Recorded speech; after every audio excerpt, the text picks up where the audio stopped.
Clay will have to remind me as I'm slipping into some sort of Star Trek stupor, I think, at this point. But in the episode The Swarm, which we're about to talk about, has the doctor's problem been brought up before, that he's like running out of hard drive space? I don't think so. I couldn't remember. And it's an honest question. I wasn't Not sure if that I this was can- a thing that they've mentioned before, as this is something that's going to happen to him.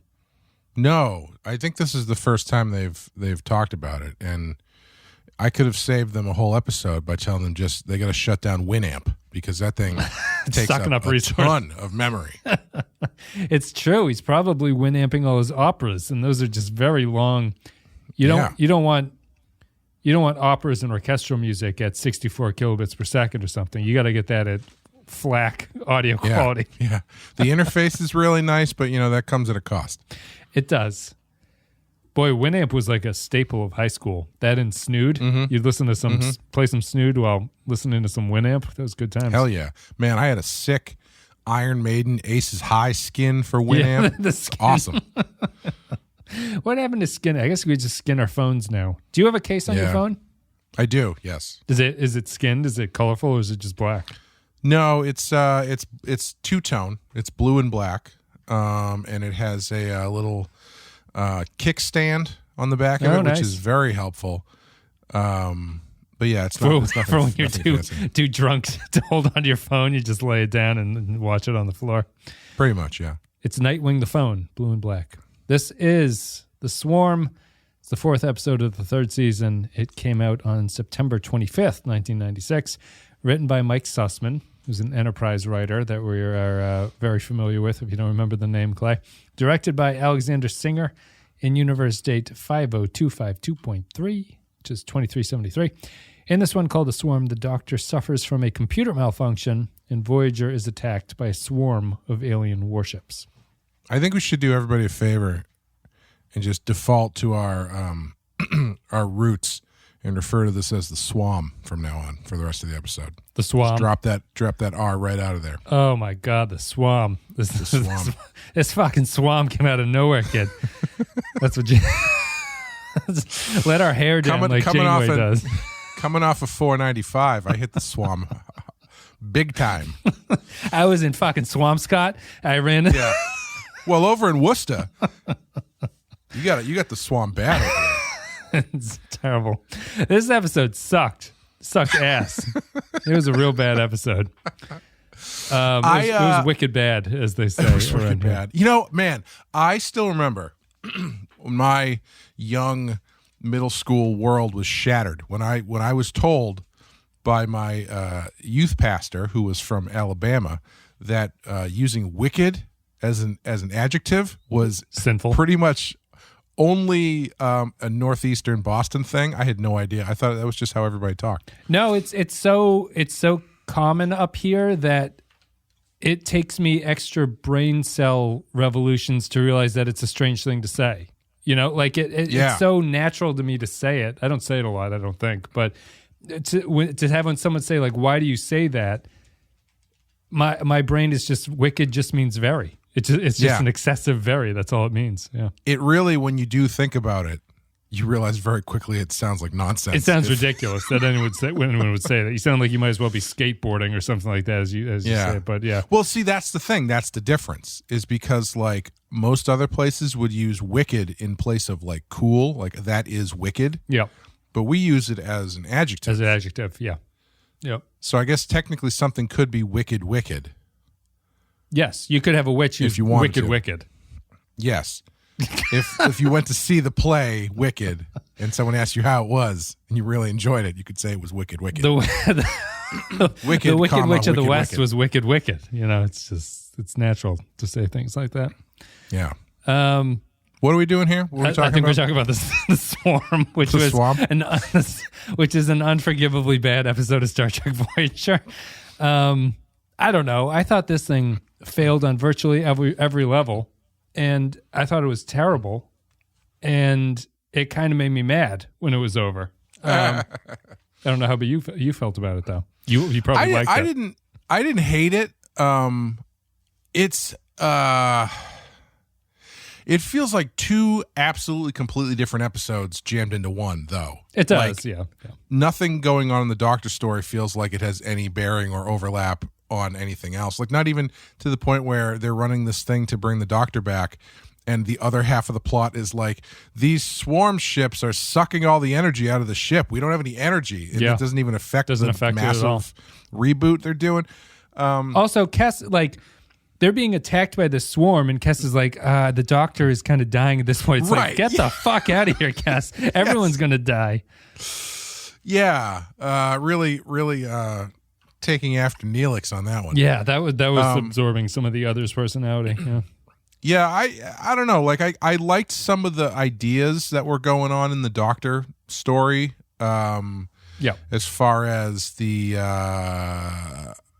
reboot from hell that he needs. Yeah, the reboot thing, and like the idea of I found this to be kind of a bit of a more interesting angle on, is he a person, than they tend to do with these things, where it's like, usually with Data or whatever, it's like, well, does he not have opinions, and does he not feel? And this one's like, no, he does all that stuff, but we can save him, but we erase all that stuff. And is erasing all of that stuff essentially erasing a person?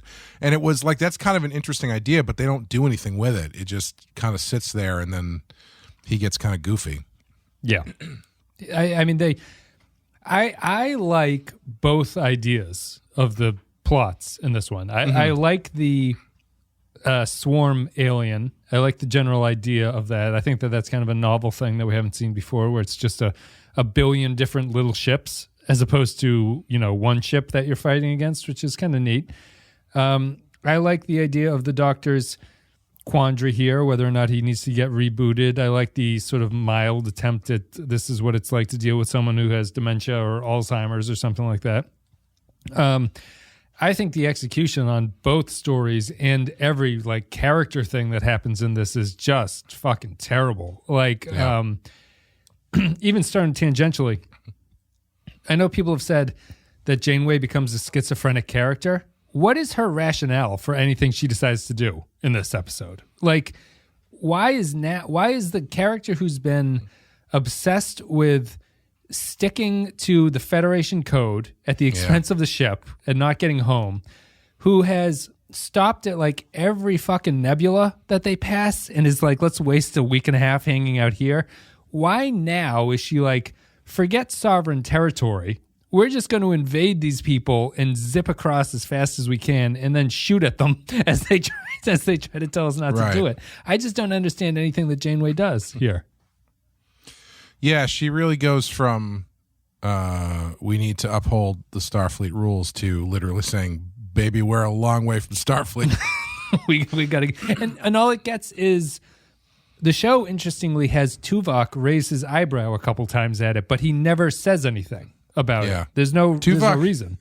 Tuvok basically passive-aggressives her the entire episode, where he's just kind of like, okay. And that's pretty much all he does. But, it's a weird... Why do it? It's a weird choice. I mean, I wish they had come up with a reason for them to go through it. Like, even if it was an emotional reason, like I guess the closest they get is her being like, I'm not willing to tell these people they're going to be 15 months back. It's like, well, you're already going to be driving for 75 years. You're probably not going to make it anyway. What's another 15 months? Right. And she also delays. I mean, they've been delaying this entire time. So the sudden thing of like, we now have, they remember whatever that resolutions episode is, they wasted 2 months going back and forth with Chakotay.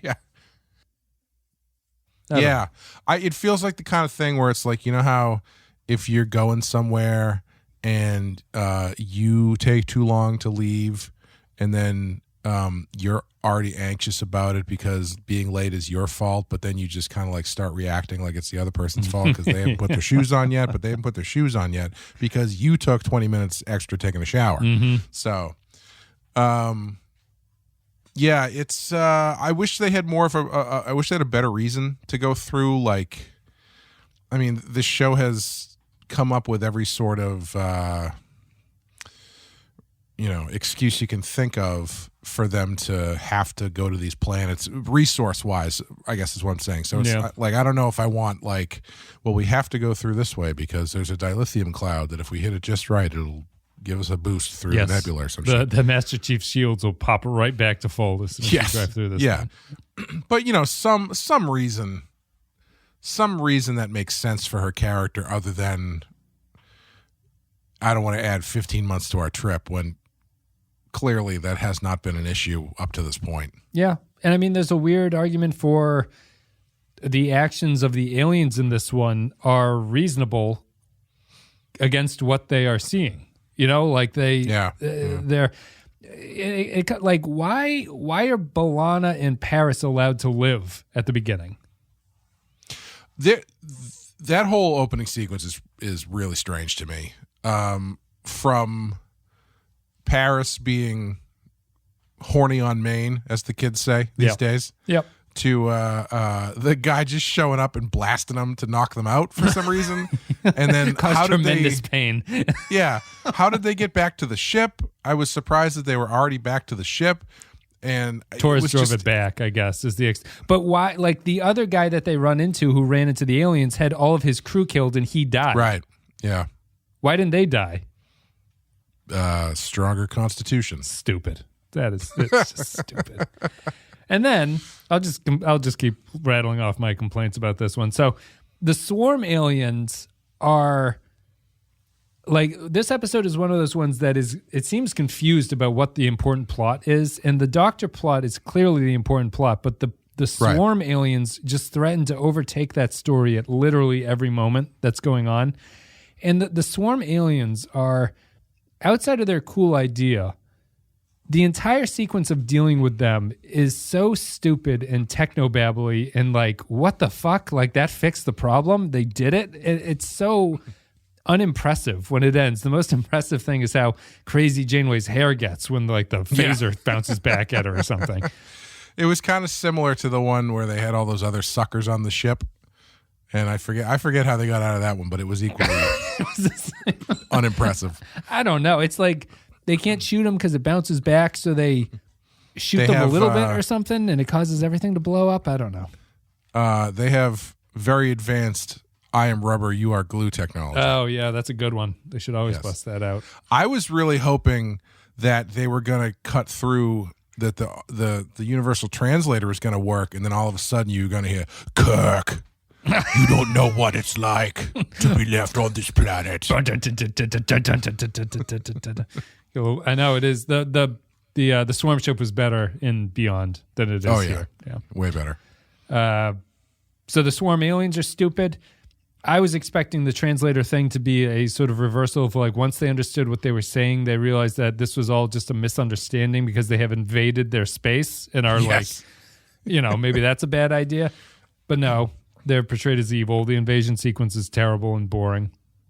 And then maybe most egregiously, at least they could have done it like the old urban legend where they finally get the universal translator to work and they say he's in the back seat of your car. Right. The call is from inside the house. And Harry's translation, he's like, they're saying something about like, don't come to our territory. It's like, what the hell are you talking about?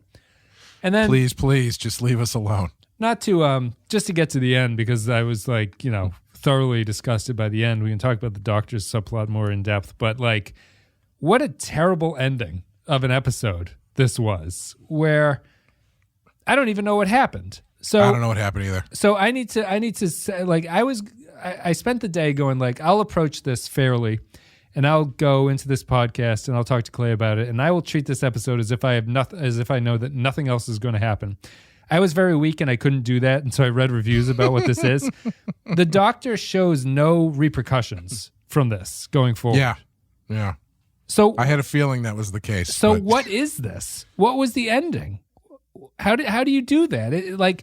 They've completely erased his character, except they do the same sort of nonsense they do with Data in the end of Nemesis, where he just barely remembers something.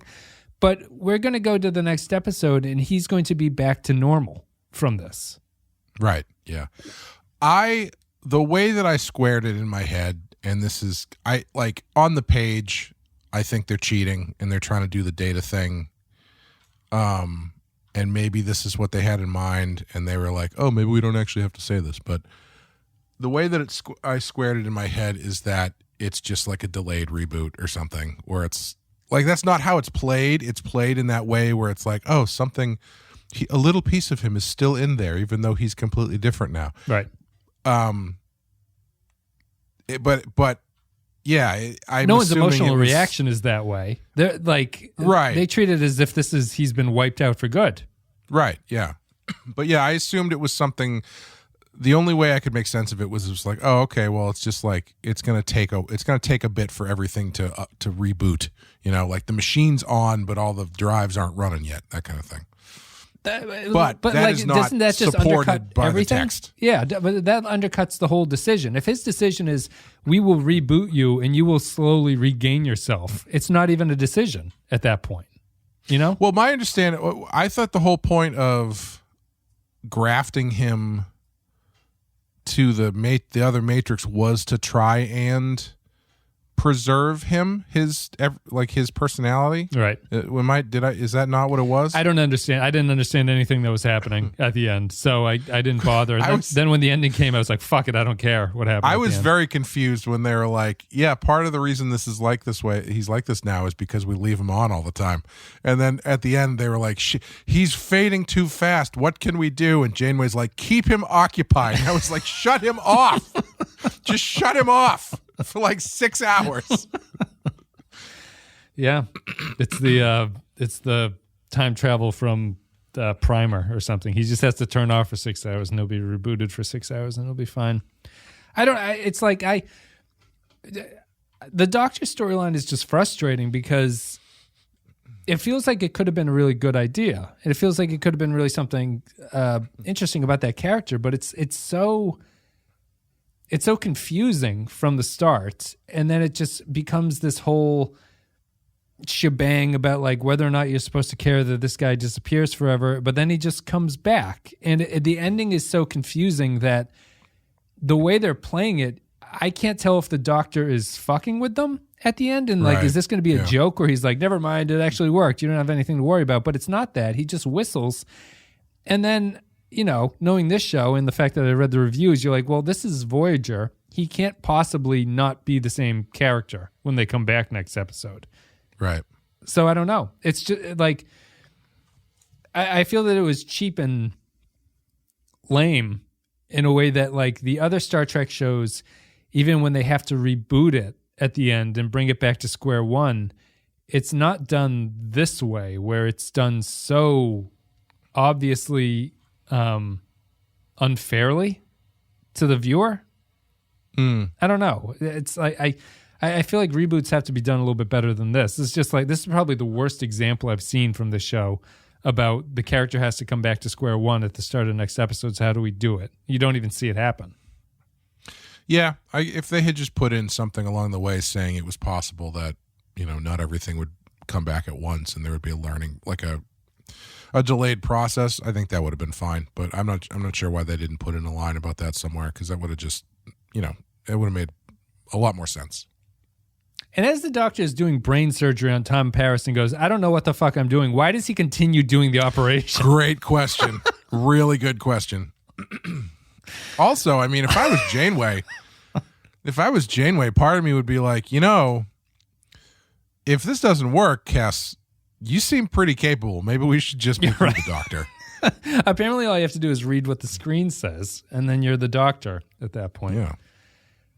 Yeah, I don't know. I thought this was terrible. Why am I wrong? Why is it not terrible? Everybody's has their own entitled to their own opinion.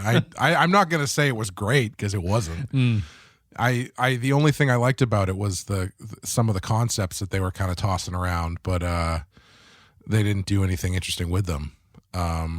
It's always fun to see.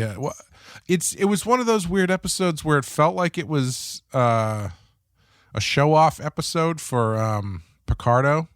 Yeah, with the singing, you mean? Yeah, I'm assuming. Was that him singing? I think so, yes. Because he had been pushing for the character to have an interest in opera, so I think it is him singing. Oh, sure, yeah. he saw that one trombone episode, and Yeah, he saw Harry Kim whipping out the clarinet, and he needed to get in on that shit. He charted a course across the skinniest part of character development and said, "Give me an opera to sing." Yes. I like that scene. I liked him arguing with the He's soprano. funny. I thought that was fun. Yeah, he's funny with that. I despite the fact that it feels like they are making fun of people with Alzheimer's, I also thought he was funny in the sickbay scenes when he doesn't know what he's doing. Yes. Yeah. I liked the scene when after the guy died. Shall I scan him? Yes. But that goes against the grain of feeling sympathy for him, right? It's tough to write it as a comedy when you're supposed to feel pathos for him and his losing of his mind. So I thought that was a weird. Not that there's something not inherently funny about the hologram doctor doing this, but the point that they're making seems to be more that this is a tragedy. What's happening to him? Yeah. That's the thing that's strange about it is it seems like it's a story that could have been a lot more of a centerpiece and have a lot more built into it as far as drama and decisions that have to be made and stuff with a sort of analogy towards dementia and Alzheimer's. But yeah, they just kind of play it for jokes for the most part. And it weirdly ends up playing like the split in this episode's very strange because this is clearly the A plot, but it feels like the B plot. Yep, and it's named. The swarm is named after the B plot. Right? Yeah, it's named after the B plot, and I don't know. It's just a really strange thing. Like, if you were going to do this as a plot, that should be the name of the episode. Should be about that shit.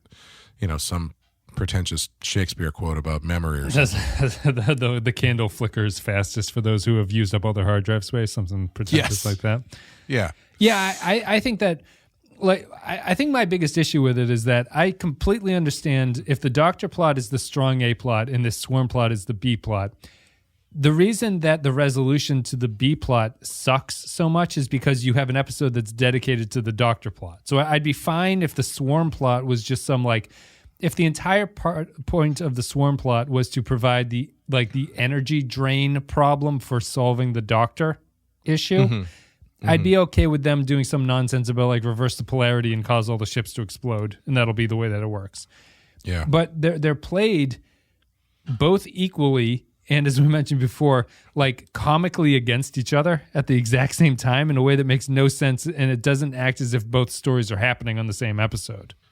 Yeah. Yeah. It's weird. I also do wonder, given how much our own computer technology has advanced. Yeah. Why he's not in the cloud. Yeah. How much room is opera really taken up in this program here? Right. You'd think he would have. Why is it on his program? Why isn't it just saved on the ship? Yeah. Why doesn't he have why isn't he walking around with solid state drive earrings on or something? So to take to go fair with the episode, there is a kind of a neat point here about the Zimmerman character is saying that all of the stuff of life that is outside of work is irrelevant, right? He's kind of a workaholic character. Mm-hmm. And there's a neat little metaphor there about the point of the Doctor's existence comes from all the stuff that he's learned outside of work in a way. Sure. Yeah. But it's treated so flippantly, and you come up, it's how much space is this taking up? Why is the Zimmerman character so badly drawn in this way? And it's tough because I actually like both Picardo performances. I think Picardo might be the best part of this entire thing. Oh, easily. Yeah, it's not even a question. So it's just, I really like that neat point, and I feel that there should have been more heart-to-heart conversations between Zimmerman and this EMH that he's made in a way that actually explores why saving these memories is important for the Doctor and why losing them is such a tragedy for him. Yeah. Yeah. And it whiffs completely. It doesn't even try to do any of that stuff. Yeah. Yeah. I mean, the whole thing, the most interesting part, is this kind of getting into this idea of what is a worthwhile life, basically. Yeah. What is the meaning of life to some level, and they don't really do anything with it. And it's too bad because I think that's the Doctor is such a great character. and allows you to do something like this in a novel way. And I feel like they were on the right track. Like I liked this as it was starting, as they were starting to get into everything. But then as it went on, I was like, okay, they're not going to do anything interesting here. Yeah. Yeah, I think Darren Mooney in his review of it had brought up a kind of a neat point that it's like the Doctor is somewhat in the vein of like the Spock and Data and Odo characters, but his drive is different from them in the sense that he's not particularly interested in becoming a human. He's just kind of wants to grow as a thing. Sure. Yeah. And I think that's the most interesting part about this is that he's not doing all this stuff because he is attempting to become more like Zimmerman, the human who created him. It's more that he just wants to become basically like a more well-rounded person who has interests outside of his programming and stuff like that. So I don't know. I feel you have to hit that point, and you have to. It even ties in like with the setup of the show. Trying to get home, you'd feel like this would be the Star Trek show to most develop the interests that people have outside of their work because they are developing a little community amongst themselves, and it just doesn't want to do that. So they stick a terrible alien subplot onto the other side of it, and then I don't know. I find the ending bonkers. I just think that's a terrible ending for this show. To have the Doctor have his mind wiped and then just sings the opera, and you get a little bit of a tease that he's not all gone, and then you're just going to bring him back? Like, why? What is the point of that? I don't know. Yeah, I don't know. I was thinking it would be interesting if they had pulled the old Doctor Who card, and every few years the Doctor's memory gets filled up, and they have to redo the program, and it's always a different person. Like a new actor is brought back. Yeah. It'd be fun. That's like the Tom Riker thing, like replace Riker with a younger, sexier version of himself, or whatever the goal was there. All right, so let's go to pages. Remember when they put Picard inside a robot? Yeah. And then never talked about it again? Never talked about that again. This is exactly, I guess it's living true to the Voyager thing. I wouldn't want people to think I'm being unfair against the reset thing, because I understand that these shows, this is how they function, that the show kind of has to get back to where it was to reset itself for, people who are just tuning in once every 7 weeks and they can't handle a serialized story just because of the way the television was at this point. But I would need to be convinced that this one just felt egregious to me in how it was done. Well, I think the interesting thing about it, and I kind of thought this is what they were doing, excuse me, is I thought that maybe they were going to wipe him completely, wipe his mind completely,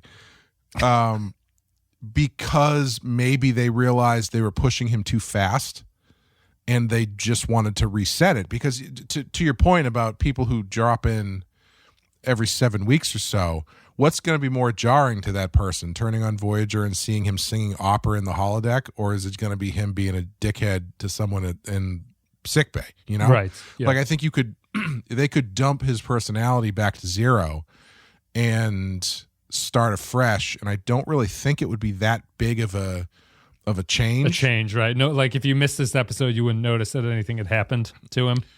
Yeah, and it would allow you to kind of like take a different path if you want. It's actually kind of an interesting idea, because it would allow Picardo to take a different path with the character and the way he acts and stuff as he relearns stuff. And obviously, you don't want to go through the whole shit of him being like, "What's her name?" Right, Kess. I've never met you before for 3 episodes or whatever. You're the nurse. Every episode, you're the nurse. Yeah, but like if they had gone through with it and just reset him and started over, that would be kind of fascinating, because they've never really done that with one of these characters before. Yeah. I don't know how I would react to that. I guess whether or not it'd be frustrating, or whether or not I sort of know enough about the Doctor for it to matter, I suppose, at this point. It's because it's really his relationship with Kess is the thing that's different about him. They use opera in this episode as a shorthand to show that this is how he's developing. This is the stuff that he's learning. But in a normal episode where he doesn't sing opera, it really just seems like his development with Kes is the thing that has changed the most for him. So I don't know if I'd want to see that wiped. I don't know if it's worth wiping. I don't know. It's interesting.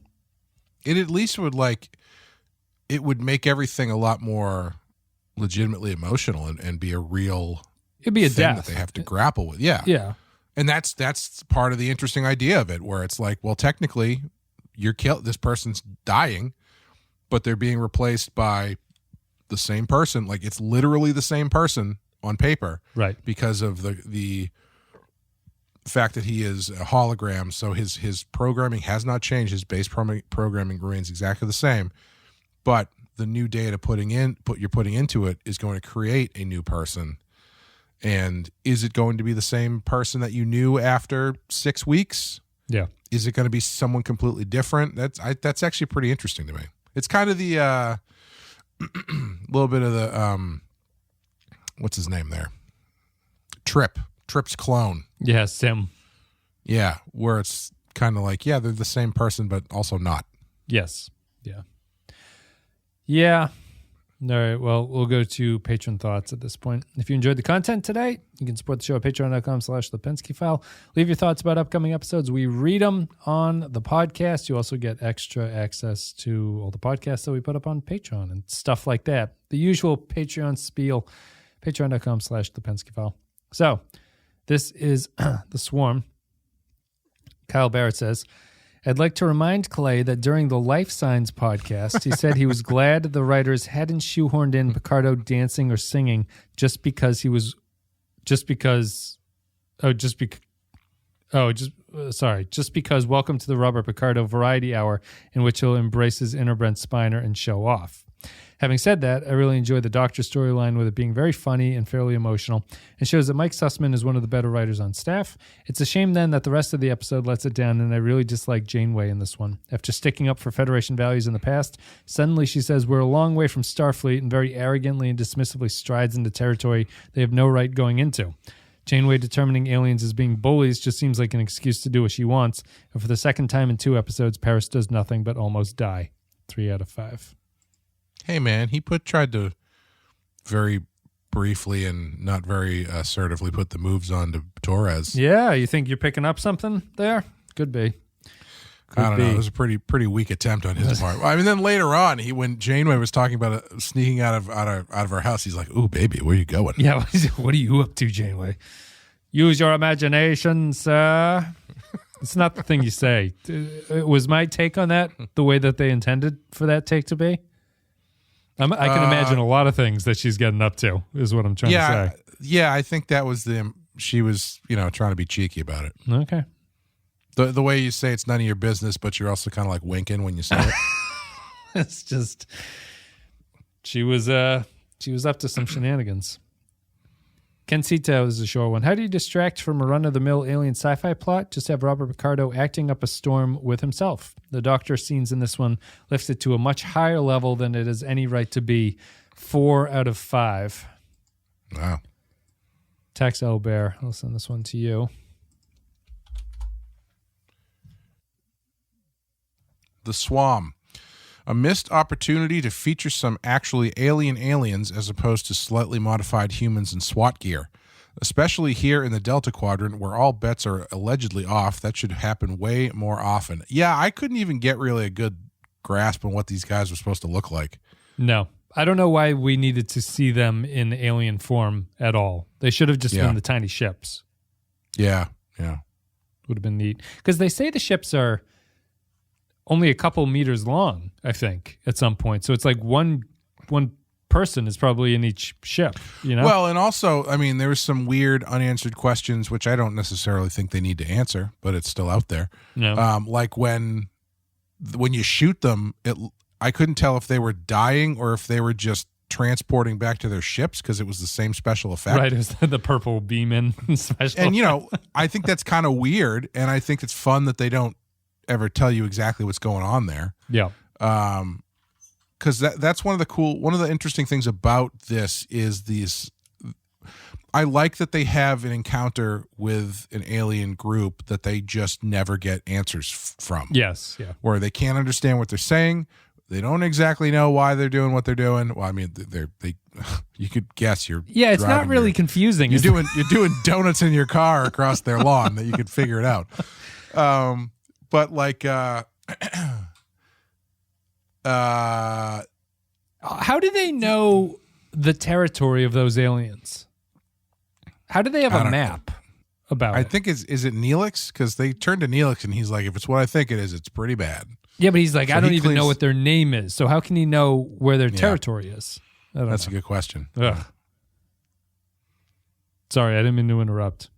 I was just, it's like I like the idea that they can have these interactions with aliens that remain unknowable. Yes, they should do that a little bit more. Almost, I think maybe not enough to get redundant, but it is. You think they'd run into it more often? Yeah, but I don't know if this necessarily was the best one. Yeah, I mean, they're just I don't know. It's probably not worth it. I think that the reason the aliens are pissed off is fairly clear in this one, and they'd be a neater threat if you were unsure of what they were doing the entire time. I was a little bit confused. Did they attack the shuttle at the beginning because they were already in? Yes, they crossed into their territory. Swarm space? Yeah, the swarm saw them coming. The swarm. But they didn't kill them. They did not. They allowed them to leave to continue their television careers. I don't know. It's bizarre. And just the weird focus on their weapons. They're like, they shot you with a neurotoxin gun. It must have hurt like fucking hell. And they're like, it did hurt like hell. It's like, what is this? People died from being shot by those guns. Of course it hurts. Yeah. I don't know. I mean, that guy who died looked like kind of a pushover. So who knows? Maybe he's just made of softer stuff. Clay, I have to be honest. I feel like I'm getting the energy from you in this episode. You watch this one in the background. And you why was that guy supposed to be super strong or something? No, I'm just you have it's mostly against my like vitriolic hatred of it, and you're giving me, you're like, yeah, that didn't make a lot of sense. That was kind of okay. I'm giving you as many answers as the episode gives me, man. I don't know why they got knocked out, but this guy died. I have no idea. Yeah, it's just I want you to.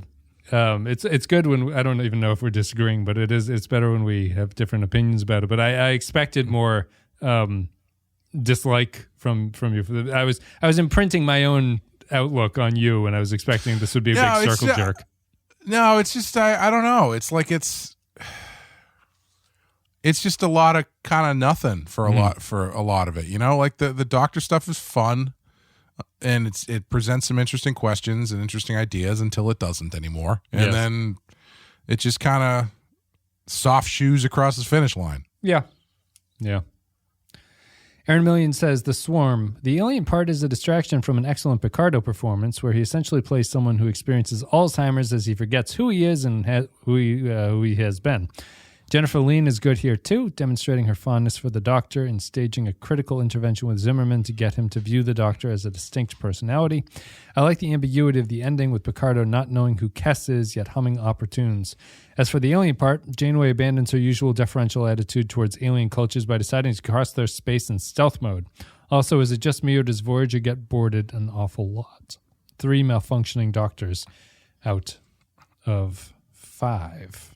And there was a lot of weird background technobabble stuff that I just wasn't even tracking. It's understandable. Whether it's they're creating a shield mirror or some shit to block their signal, and then all of the swarm ships show up, and they're like, well, they're all using the same tachyon pulse, so our shields are gone now. And it's like, okay. Does Chakotay say lit up like a Christmas tree in this episode, which makes it thematically appropriate? He might. I think he does. When I wasn't really paying attention. I was just watching the background. I think because the ship does it, like shoots them with the gun, and they start saying like our shields are exactly the polar opposite of what they should be. And Chakotay says something like, any ship within 1 billion light years will see us coming. I really liked it Harry Kim was like, Captain, our shields are now at 0. And then she's just kind of like, okay. Why? That swarm stuff is pure technobabble. There's literally nothing about it that's not technobabble resolution. Really, really bad. You have no idea how hard it is to coordinate so many ships. Have you ever seen when they use drones at the Super Bowl? It's kind of like that. It's very difficult. Right. Troy Aikman complaining Can about make things. them look like a very accurate portrait of Lady Gaga if you try hard enough, though. Did I copy this? Let me paste it. Yes, this is Jaren Hatch with the Swarm. Talk about a disconnect between the A and B plot. I've seen this episode several times over. Sorry, I thought there was going to be a punchline. There's old Jerry Seinfeld in that. I was reading it like a Catskills comic. Talk about a disconnect between the A and B plot. I've seen this episode several times over my lifetime, and I still forget that this is the one where the Doctor begins to break down. He's clearly the highlight of this one, but his story still doesn't amount to anything. Fortunately, Robert Picardo has a knack for elevating the material he's given, and his dual performance saves the episode.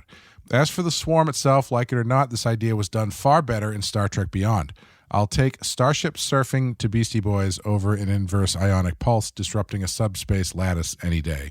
3 prima donnas out of 5. Mm-hmm. I was looking at the Beastie Boys randomly, not because of this episode, but it's always shot like I think it's Adam Yauch, the one who MCA who died recently. I was just looking at him. I was like, he only died at 47. He seemed like he was much older than that when it happened, but yeah. That is young, and I'm very close to that. Which is, you know what though? I don't like the Beastie Boys, and I don't understand why people love them so much. Mm-hmm. I never have liked them, and I don't get it. Yeah. Is it like charming that to have 3 people say the same word every 5 words? Is that why people like the Beastie Boys? It might be. They came around at an interesting point in rap history, I think, is the thing. Like, yeah. Yeah, it's not. It's. I don't know how well it would exist now, but they were able to exist at that moment, I think, and only that moment when they came out. Yeah, I guess that's the thing. Is like I never thought that they were particularly good writers. Like their songs never really clicked with me, and I kind of always thought they were a bit of a joke. Yeah. And so it would always surprise me when I found out that they were like highly regarded and revered musicians. Yes, yeah. Of the early days of hip hop, and it's like I don't know, man.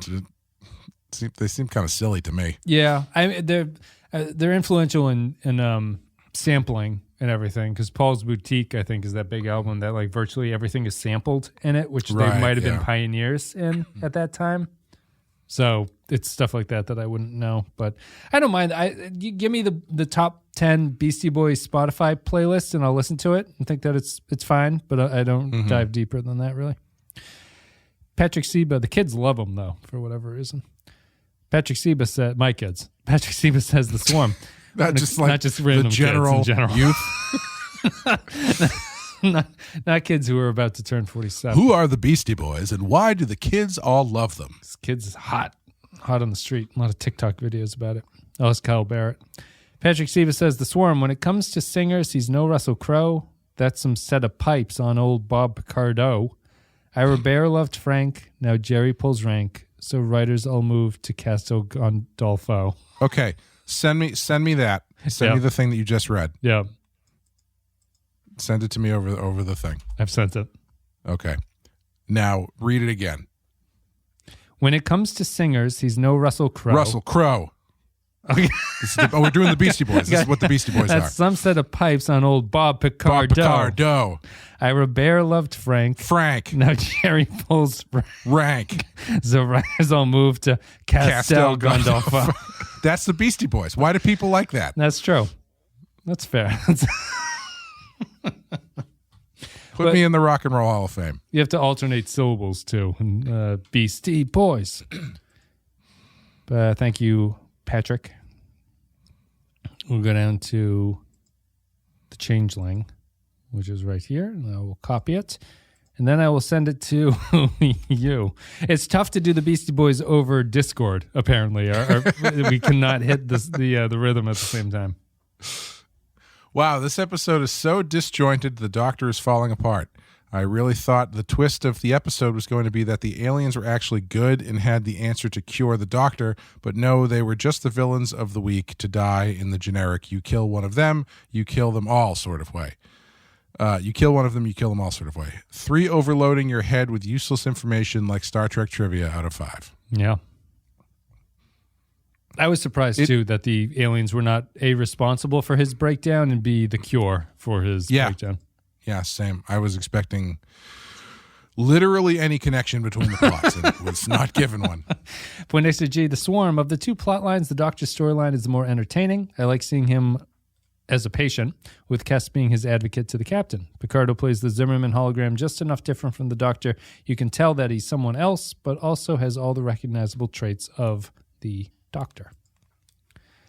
Dr. Zimmerman did have the energy of like the father in an 80s movie where he's like, why are you spending all of your time listening to rock songs and reading fantasy novels when you could be working at the bank? It's got like crazy hair. He's the father who's constantly rubbing his hands through his hair because he's so stressed out about the kids, and it gives him that crazy hairdo. This is Matt Ross. The Swam. The opera bit with the Doctor drives me crazy. But there seems to be something that makes you question if any hologram can be more than an AI simulation. Filling the doc up with extra data causing him to have failure is a nice idea, but this plot with the alien story seemed like the writer said, quick, give me 2 half stories to mash together. Forgetting the tech babble to get rid of the aliens, I also question the diagnostic doctor.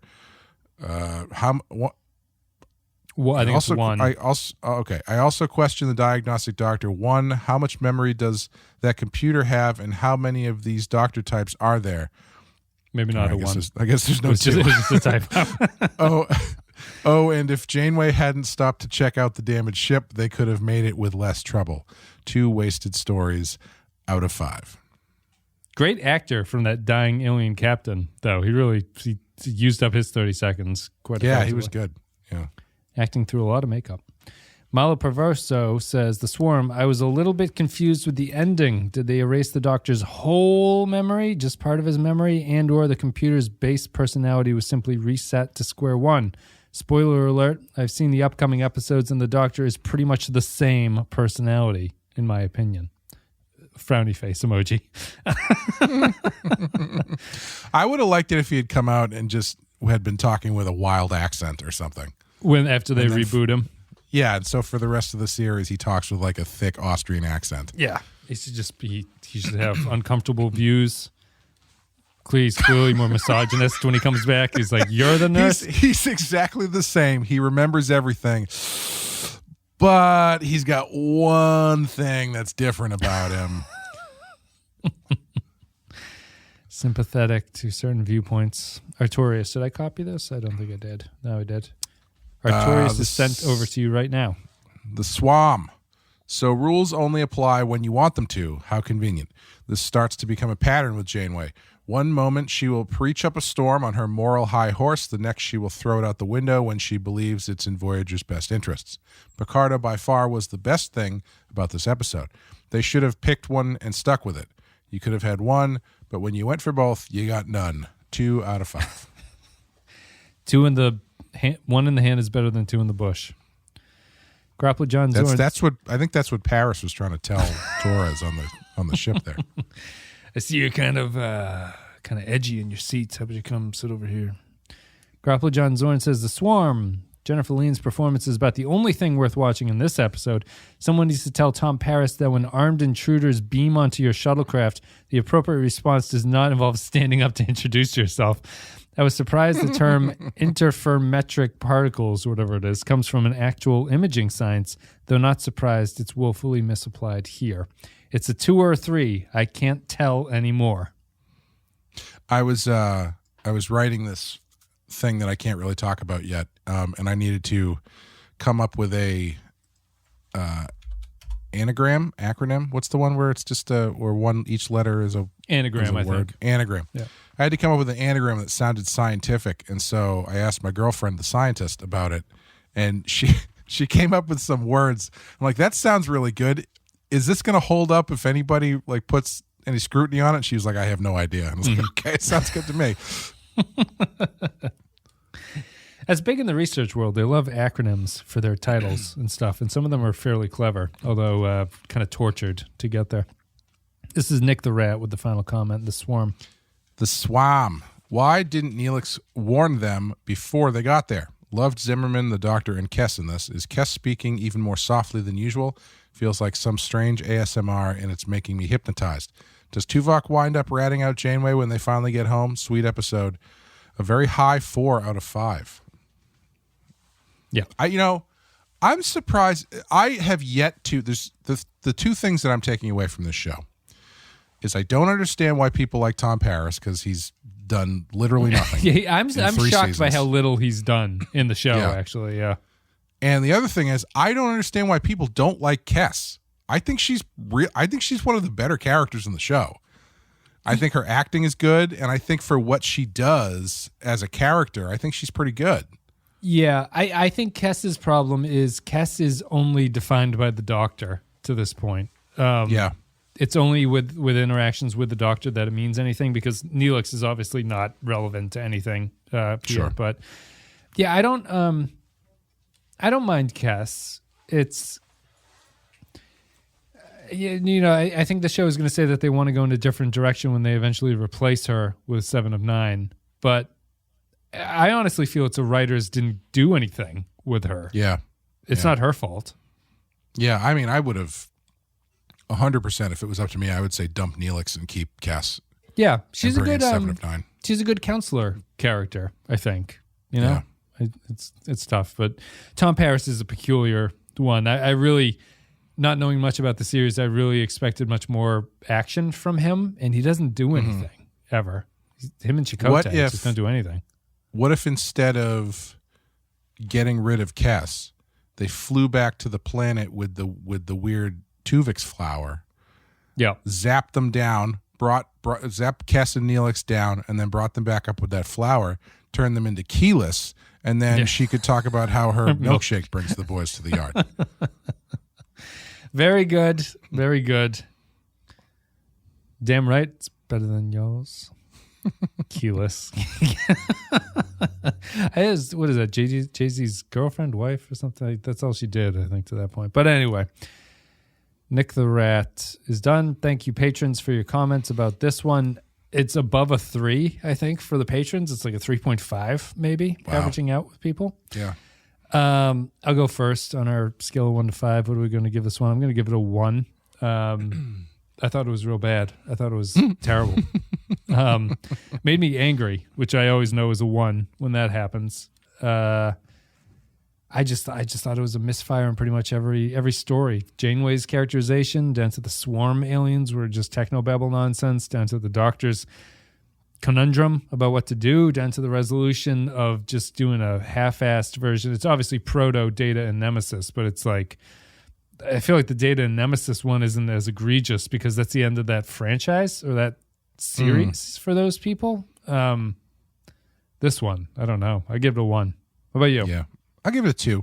I liked it a little bit more than you did, but I still think it's I think it's very watchable, but I think once you start thinking about it, I think it kind of falls apart pretty easily. Yeah.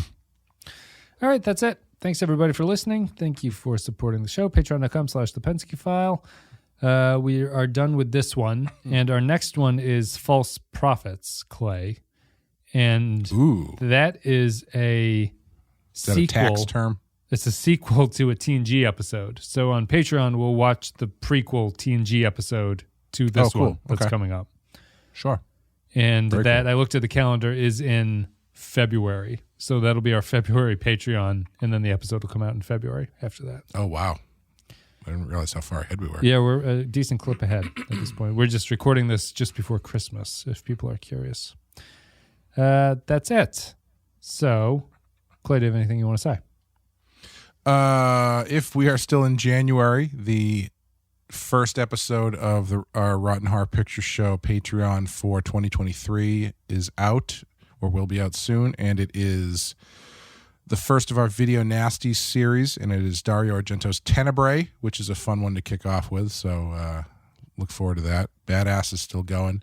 You know, I watched Black Adam, or I watched like 75% of it. Black Adam? Yeah, the Rock DC movie. Oh, okay. Yep. That came out in theaters like 4 weeks ago and is now already on HBO Max because nobody cared. Very, very interestingly bad in a interesting way, because it's not like, it's not bad the way you just kind of like, it's not Morbius bad where you're just going like, why did anybody decide to pay money to make this movie, and did anybody bother writing a script? It's not bad like that. It's just, it's so homogenized in a really strange way, because black I'm the only reason I'm talking about this is because I need to get it out of my brain. Black Adam, the character, is positioned as this like hardcore chain breaking badass, but the movie isn't about anything, and so all of his badassery is in service of nothing. And so he has the main character. Man after my own heart. Yeah. Well, what happens then is that he, as the main character of the movie, has no drive. Right. And he doesn't like want anything. And so he spends, it's like a 2.5 hour movie or whatever, and he spends the first hour and 45 minutes just killing people, talking about why it's cool for him to kill people, and then he just kind of mopes around and stares off into the distance for a while Hawkman yells at him. Right. And it's like, there's a couple interesting glimmers of ideas, but they don't let the movie be about anything because they want it to be mass market appeal. So any kind of edge is like sanded off, and in place of character, you just get, well, I kill people. And then that's kind of it. Yep. And so you don't end up having any character change, and you go into the third act of the movie with really like, who gives a shit why any of this is happening. It's very fascinating. It's a good study in like story structure. Yeah. Because there's like a very central element missing, and all of the stuff on top of it is still there, but that central building block just makes the whole thing kind of just fall apart. Yeah. The Rock is the lead in it? Yes, he is the titular Black Adam. He's been in a lot of movies. I wonder what his Rotten Tomatoes average is. You know, so that's another thing that I find interesting, is he is generally regarded in popular culture as like this huge movie star. Yeah. I don't really think that the movies that he leads do very well traditionally. No. They probably do in China. I'm sure they do in China. He's a great ensemble guy, or like a when it's more than one person, I feel like he's great. In, you know, Fast and the Furious, he was great. Pain and Gain, fantastic. But anytime they put him at the front and it's just like, this movie is about The Rock, it's just never. Yeah. I just don't think it ever makes a splash. They always feel like high budget Sci-Fi Channel movies. Yeah. Yes. It's kind of lame. I don't know. Maybe there's just no scripts for him or something. But he's not. He's done so many movies that I wouldn't even say he's really all that memorable for me. Is like, in 20 years, am I going to be like, remember when The Rock just owned Hollywood as the action star? No, I don't remember that. No, he's never. I mean, he's done probably as many movies in as many years as, say, like Schwarzenegger has done. Yeah. But, you know, no iconic movie. Yeah, nobody's going like, man, I remember the first time I saw Jungle Cruise. Yeah. Jumanji was good, though. The Jumanji movie was good. Or like Fast and the Furious was lucky to bring in someone of The Rock's caliber that really picked up that series. It's like, that didn't happen. It's just, he just was added to it and stuff like that. Yeah, it's very interesting. That's it. Thanks, everybody. False Prophets is the next one. Make sure you sign up for Patreon to get our coverage of The Price, which is the TNG episode that leads up to it. Thank you, listener Kyle, for reminding me about that. So we will see you then.